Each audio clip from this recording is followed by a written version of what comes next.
JDU से अलग होने के बाद बीजेपी नेताओं का जेडीयू और खासकर नीतीश कुमार पर सियासी हमला जारी है। बिहार बीजेपी के सभी नेता इन दिनों पर जेडीयू पर सियासी हमला बोल रहे हैं।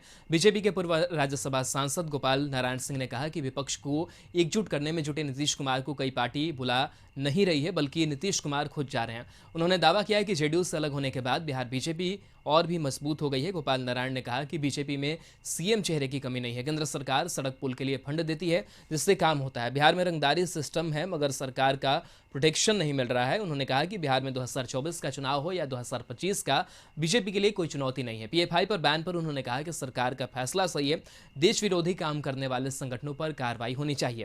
बिहार सरकार के 20 लाख रोजगार देने के फैसले पर भी उन्होंने सवाल उठाया। लगातार पीएफआई पर लगातार 2-3 महीनों से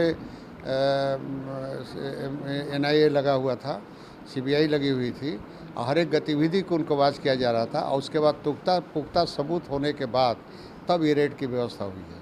और रेड में पहला रेड जो हुआ उसमें जितने लोग आए उनसे पूछताछ में जो मैटर सामने आया, उसके बाद सेकेंड रेड हुआ और सब रेड होने के बाद पुख्ता सबूत होने के बाद तब बैन लगाया गया है। और बैन लगाया गया भी टेम्पररी है, 5 साल का, ताकि जैसे सिमी को बैन लगाने के बाद पीएफआई शुरू हो गया, इस परिस्थिति को फिर देश में आने देना नहीं है कि नीतीश जी को राजनीति नहीं आती है। वो सिर्फ कुर्सी के लिए राजनीति करते हैं। बिहार के लिए उनको कोई लाग लपेट नहीं है। अगर लाट लपेट होता तो जो उन्होंने वादा किया है आरजेडी में जाने के बाद कि हम 20 लाख नौकरी देंगे, हमारा पहला नीतीश जी से डायरेक्ट प्रश्न है कि वो 17 साल मुख्यमंत्री रहने के बाद गिनती करके बताएं कि 17 साल में क्या उन्होंने 20 लाख नौकरी दिया है या कितने नौकरी दी है, पहले सब बिहार के लोगों को पर स्पष्ट करें। क्योंकि 2 साल में 20 लाख नौकरी कहाँ से देंगे, जबकि बिहार की रेवेन्यू जीरो है। स्पष्ट दिखाई देता है। अब बिहार के हर एक व्यक्ति गरीब से लेके और अमीर तक पूछता है, जब बिहार में कोई रेवेन्यू नहीं है तो बिहार में इतना नौकरी कहाँ से देंगे। बीजेपी के पूर्व राज्यसभा सांसद हमारे साथ हैं। सर, जो एक मुहिम नीतीश कुमार ने शुरू की है, सर क्या कहेंगे इस मुहिम के बारे में?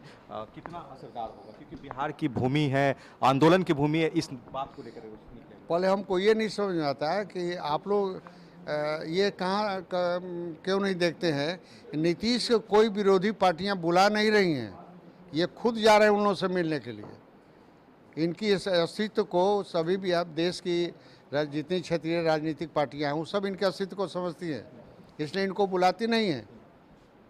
ये खुद दौड़ के जा रहे हैं, इसलिए इनको अपनी अस्तित्व को समझना चाहिए। दूसरी चीज़ कि जो एकजुट कर रहे हैं तो उसके लिए 2-3 प्रश्न है, उसका जवाब दें उनको। क्या मायावती, ये आपको ममता बनर्जी कभी पूछी हैं? ये आपको दिल्ली के मुख्यमंत्री हैं, उनसे वो कभी उनसे बात किए हैं? शरद पवार कभी सामने आके बोले हैं, खुद मिलने गए हैं, उसके बाद उन्होंने कोई जवाब नहीं दिया। तो ये अपनी अस्तित्व खुद समझते हैं।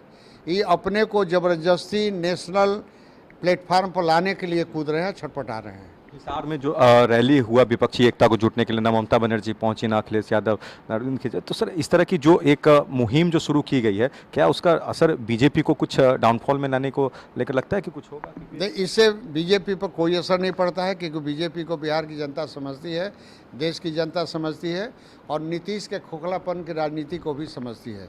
इसलिए बिहार के बीजेपी के राजनीति पर कोई असर नहीं पड़ेगा, बल्कि उनके इस क्रियाकलाप से बीजेपी को भला होगा।